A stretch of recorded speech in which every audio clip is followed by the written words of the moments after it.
Hello, Sharon Horne-Ellstrom here with another segment or another lesson in the Expert Secrets book. We're entering section 2 today in the Expert Secrets book by Russell Brunson. And we're going to be talking about secrets 5 through 10. And these are all about belief and how important belief is in getting people to take advantage of what it is that we have to offer them so that they can change their lives. The only way we can share our expertise with people is if they know, like, and trust us, and if they believe in us and believe in what it is that we have to offer. Well, how do you do that? You do that through storytelling. So one of the best tips I want to give you right now and the best pieces of advice is to get a notebook and to start creating what I call your stories inventory. And if you happen to have funnel scripts, I just started using this. I just am looking at it now. Sorry for my head right there. I just am looking at it now, but there's an amazing script in there that gives you story prompts. I forgot that I was doing this. I get, we're all doing so many different things all the time, but I did print this out. I went through the story, let me see what the script's called. Story Prompt Wizard. I went through the Story Prompt Wizard, and it gives you, I want to say 20 something. I've got 16. I'm already in the middle of it. So there's 20 pages, 21 pages, 22. I'm sure you love me counting pages as I go through this, right? Anyway, there are 25 pages of story prompts that you get from this wizard. And you don't need a wizard to do it. All you need is a notebook and a little bit of quiet time, and start brainstorming all of the stories and experiences that you've had in your life, even if they seem totally insignificant. Maybe it's an outing with your kids. Maybe it was a trip to the grocery store. It's amazing. We learn things and have experiences that impact us all the time. And we want to just start jotting down those stories and what we learned from them so that we have what I call a stories inventory. So we always have at our fingertips a ready pile of stories. Now, I've already done this in a notebook, but I saw that Jim Edwards created another wizard, and whenever he creates a wizard, I like to check it out because it prompts my thinking. So I went through and for each of the different prompts, just jotted down a story that speaks to or is an example of that prompt. And then in the backs, I started outlining and see, I've got lots of stories. I'm old, so the older you get, the more you can seem to accumulate stories. But start your stories inventory today. Get a notebook and start jotting down your stories and your experiences, because then you have a ready supply of them. No matter what's going on or who you're talking to, you can have a story that comes top of mind that you can share with them, that they can relate to, that can help them to understand more clearly what you're talking to, so that they can understand that you've been where they are now and you've gone through that transformation and through that thing that you're trying to teach them and show them. You've already been on the journey. You've already made it through to the other side, and that means that since you were where they are, they can too. So start doing your stories inventory. Belief is the only way we get people to relate to us. Now, belief, I could talk about this probably for days, but beliefs, all beliefs are thoughts that we think about a lot, over and over and over again. Tricky thing about beliefs, a lot of the time we don't even know we have a certain belief, especially when it comes to limiting beliefs or beliefs that hold us back from doing things or thinking things, which, let's be honest, if our tribe or our customers or ideal client could have a different belief, if they could do it on their own, they would have already gotten the transformation that they're looking for, that you're going to teach them about. So obviously it's a belief thing, and almost everything in our lives that we haven't done or that isn't working out for us is because of some belief that we have that we might not even know about that's holding us back. So beliefs are really, really important, but almost nobody ever sits down and looks at and analyzes and thinks about their beliefs and decides, yeah, that's maybe not my belief. I don't know where that came from, but I don't need to decide and believe that anymore, so I can change it. Guess what? We can all do that. We all have the power to change our beliefs at any time. I'll give you an example. My family grew up with a certain political persuasion belief. And I am now not political at all because I believe, and I've decided to change this belief, that believing a political dogma just because my family all believed it doesn't mean that it's what I want to believe or what I think is right. And I actually sat down and consciously asked myself questions and analyzed things and said, do I believe that? Yes or no? Do I believe parts of it? Well, sure. We all believe parts of both doctrines. It's amazing how actually close in values and core values and beliefs the two main parties in America are. I can't believe people can be so mean about it when our beliefs, human beings, we all pretty much want the same things. We want life, liberty, and the pursuit of happiness. We want to be happy. We want to have the freedom to be happy. And that's at the core of everything. So politics is a good example of beliefs that we adopt through our environment that we may or may not even be true for us. It might not hold true for us. So it's always a good idea to ask ourselves, do I believe that? Does that belief even belong to me? Because sometimes it doesn't. I adopted, when I was married, a lot of beliefs that my spouse had about life and about things, and because we were in close proximity. And when it wouldn't feel right, and I would ask myself, is that really what I believe? What else is possible? Because sometimes it's just a matter of saying, well, what else is possible? How else could I look at this situation? And I've done a whole piece on limiting beliefs, and if that's something y'all are interested in, let me know, because I love sharing it and letting go of limiting beliefs. I've done a couple full day workshops on myself because I noticed a limiting belief that was popping up in my life, and I noticed because the results that I was getting in my life repeatedly in a certain area weren't what I wanted, and they weren't the results I wanted. And I'm like, the only way I'm not getting the results I want is if there's something blocking me and holding me back. And so I did a whole bunch of different things to kill a limiting belief about not feeling good enough or not feeling worthy. And those are core beliefs that are subconscious that, like most human beings, actually feel at some level. And so I wanted to do a bunch of different things to kill those limiting beliefs in me. And guess what? They're not totally dead. They rear their ugly head every once in a while, but they're a whole lot less impactful in my life and the decisions and the choices I make than they were before I did those exercises.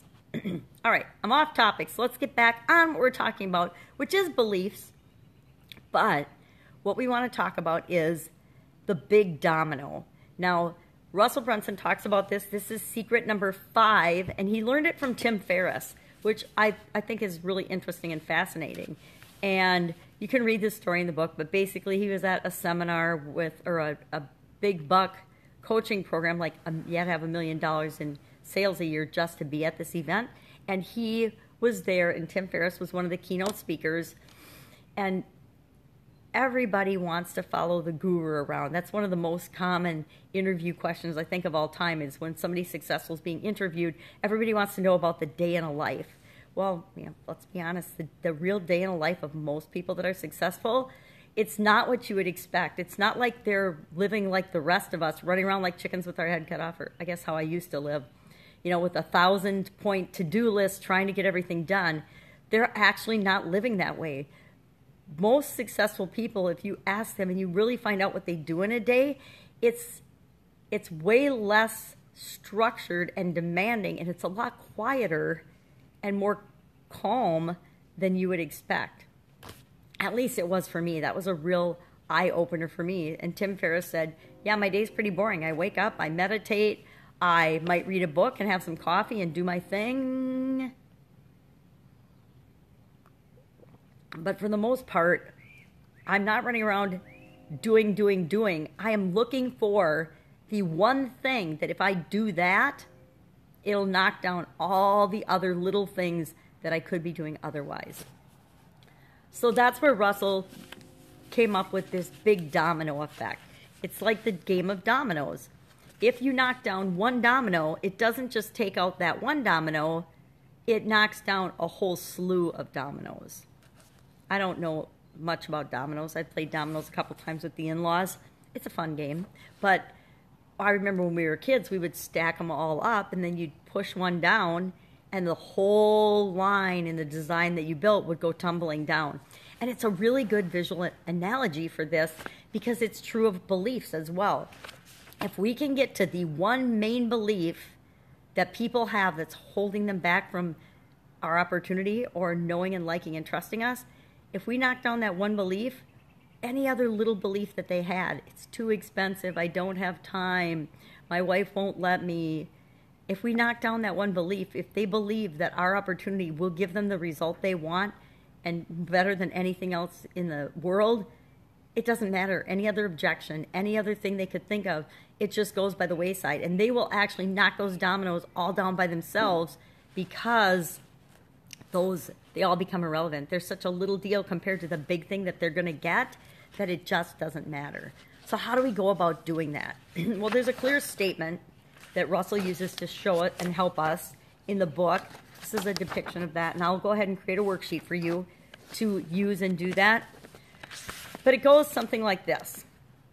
If I can make people believe that my new opportunity is key to what they desire the most and is only attainable through my specific solution or my new vehicle, then all other objections and concerns become irrelevant and they have to give me money. Now, he gives some examples of this in the book, and I wrote out a couple of mine. And he gives an example of whether you can, here's the deal. If you make that statement and it's not true, then you know one of a couple of things. Either you are not in a blue ocean or you're not in the prolific zone. If you're in the mainstream, then you're not in the prolific zone and your statement will be false. If you are sort of in the prolific zone, but your statement still isn't true because somebody can find your solution in a bunch of other places and get pretty much the same result, then you're not in a blue ocean and you don't have a new opportunity. And so you need to work on, okay, how can I really make this an absolute new opportunity and not an improvement offer?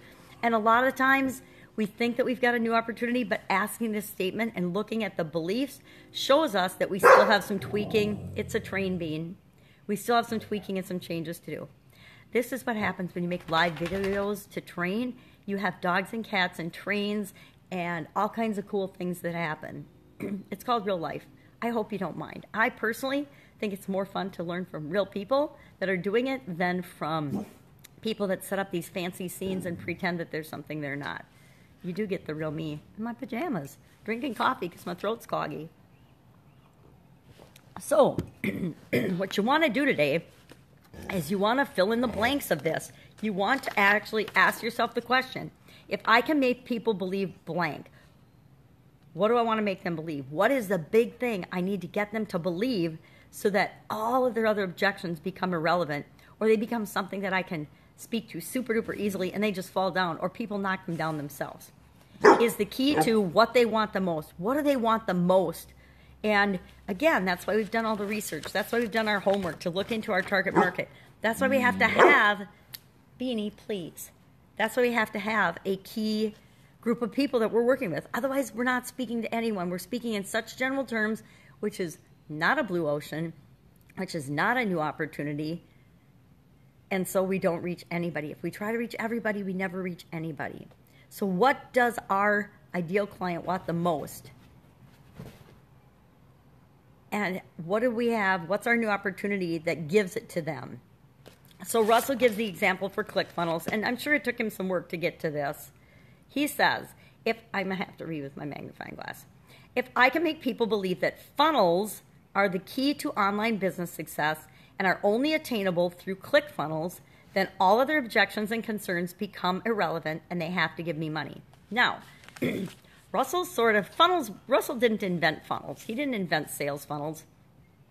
But he was the first person to really hone in on, hey, if you want to be successful in online business, you got to have a funnel. Now, if you redefine and say a funnel, like I do, it's just a sales process, then ClickFunnels isn't the only way you can get at that. So it's not really 100% blue ocean true. But for the most part, this is a true statement. Especially if you've tried to do anything else online. Like I tried to do stuff online for years in the past, and it was always so complicated and took so many tools, it was really a struggle for me. I did get some things going, but not anywhere to the level of success that I wanted because it was too hard and I was running other businesses. So it is true, yet you can argue with that it isn't 100% true. So don't go that deep with it. We're looking for a blue ocean, and ClickFunnels is definitely a blue ocean in what they offer and how they offer it and for how inexpensive it is. Bottom line, total blue ocean. And hands down, easier, faster tool to create and do so many things that it does that it's not even worth arguing about. So I'm going to share a couple of the ones that I came up with just to give you some ideas. Now, I would love some feedback on these. If you say, no, Sharon, that's not true because of this, I want to hear that because that will help me to hone in on my blue ocean and hone in on my new opportunity and make sure that I have it right, that I'm in the prolific zone, that it is true, and that my opportunity really is a new opportunity. And I will help you do the same. If you want to submit yours, please, please, please do that. And if you really want feedback, submit it to the group because then everybody can give you feedback on it, or bring it to one of our mastermind calls. So here's what I've got. Magnifying glass. If I can make people believe that handling customers on autopilot is the key to business profitability or success, which this is pretty general, right? And is only attainable through customers catchers, then all of their objections and concerns become irrelevant and they have to give me money. Now, I'm saying that handling customers on autopilot is the key to business success. Is that true? Is handling customers on autopilot the key to business success or business profitability? And I can specify, when I do it, I say your restaurant business because I created this customers catcher specifically for restaurants and bar owners. And handling customers on autopilot, from my research, getting more customers, keeping customers, getting customers to come back more often, that was what I heard the most. And there's a lot of big issues in terms of running a successful, profitable restaurant. But if you've got enough customers and you've got them coming back for more and you're giving them a good experience and you're continuing to communicate with them, every business boils down to you got to have plenty of customers coming in. You got to have customers coming in. If you don't have customers, you have no business. This isn't just true for restaurant businesses, but it's true for all businesses. So how do you get those? How do you make that happen?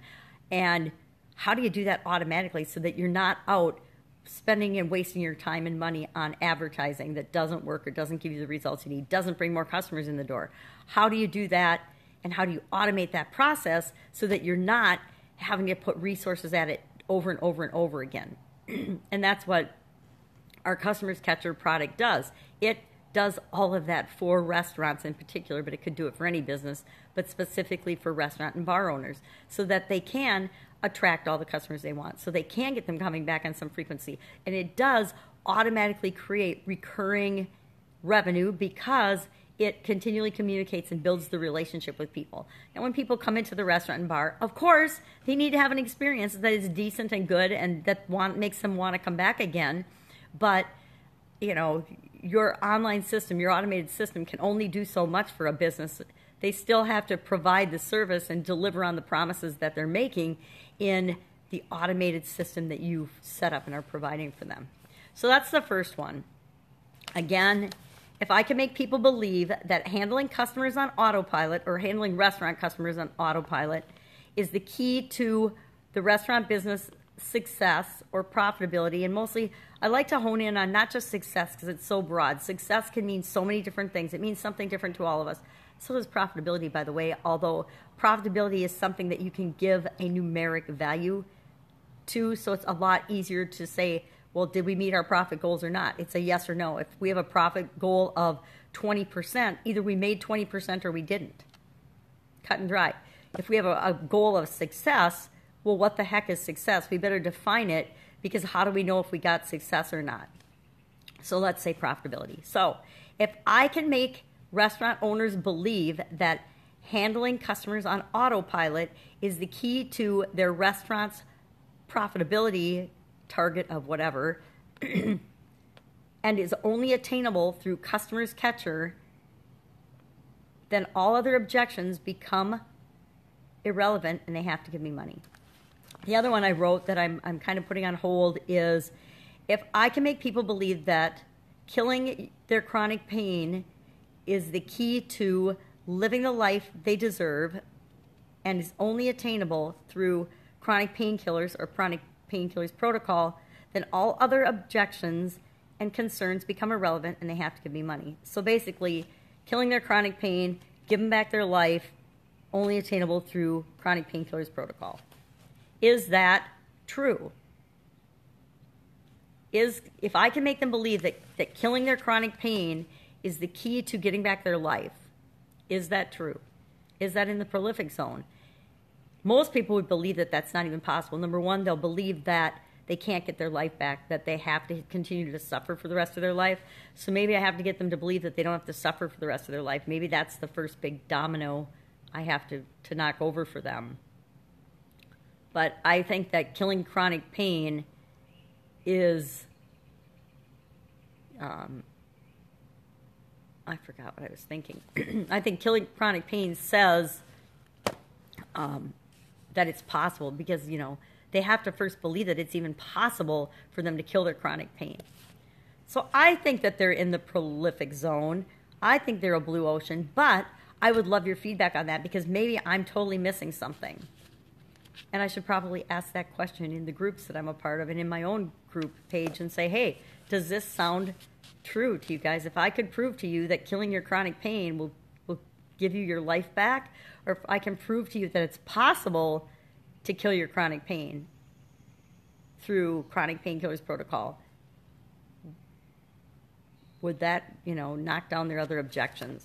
So that's what you want to do today. That's our assignment today. It's going to be all about, number one, what is my one thing? What is my one big domino? And every business has one. Every new opportunity, everything that we're working on has one. And you might be thinking, I don't have one. I'm not. I'm just like everybody else. Well, then if you're just like everybody else, it's not a new opportunity. So how do you take what you're doing and make it a new opportunity? Now, here's the secret. There are other people selling automatic customer handling, obviously, in the online internet marketing space. But in some industries, there are not people selling a comprehensive package of automatic customer handling in the restaurant industry. There might be little bits and pieces of it, but nobody is offering the new opportunity comprehensive package that we have in Customers Catcher. And I know that because I did a ton of research to make sure, and I made sure we included everything that could possibly help a restaurant or bar to automate all of their customer handling, to create things for them that no one else is creating, to think of things in terms of building relationships and automating that process, getting people coming back on a certain frequency. That some places have a piece of that, or they try to do that, but they don't do it in the ways that we do in Customer Catcher. We've added really cool features, gamification things, contests, upsells, downsells, loyalty programs, all kinds of things that nobody else really is doing. They might be doing a loyalty program, but they're not doing all of the other pieces of handling customers on autopilot. So like I said, I think it's a blue ocean, but I would love to know if you guys are like, yeah, it's not a blue ocean, Sharon. You're totally crazy. You need to keep going back and getting to the drawing board. But my whole point of that is you can take something that's working in another industry. I would say 70% or 80% of the people that are super successful in the 2 Comma Club have taken pieces of what they've learned in Expert Secrets or .com Secrets or stuff from Russell Brunson, and the ones that are coaching and training and teaching things, they've honed in on what's the one thing that is their thing that they're specializing in from that material.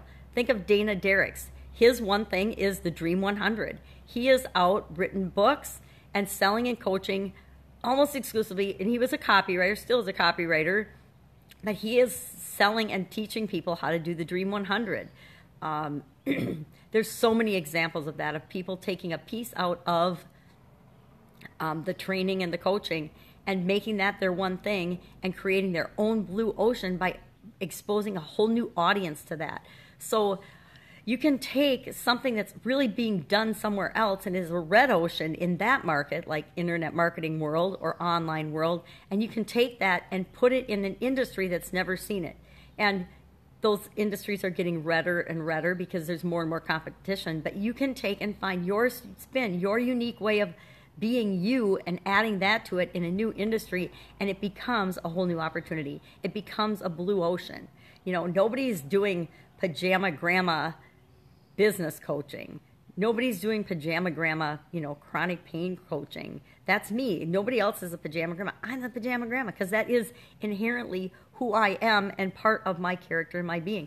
Now, somebody else might try to copy it and do it, but they won't be me. They won't have my personality. They won't have my experience. They won't be doing the exact same thing that I am. So sometimes we think it's really hard to create a blue ocean, but a lot of times it's just putting our unique spin on it and putting it into a different industry. That's it for today's lesson. I will create a worksheet so you can work on your one thing. Let's share those and help one another out. I'd love feedback on mine. Go out, make it an awesome day, and I will see you tomorrow with secret number 6. What do you think that's going to be? It's going to have something to do with beliefs, right? Because the next 5 or 6 beliefs are all, or next 5 or 6 secrets are all about beliefs and the power of helping our ideal customers see what's possible. That's all a belief is being open to the possibility. Be open to the possibility of your opportunity.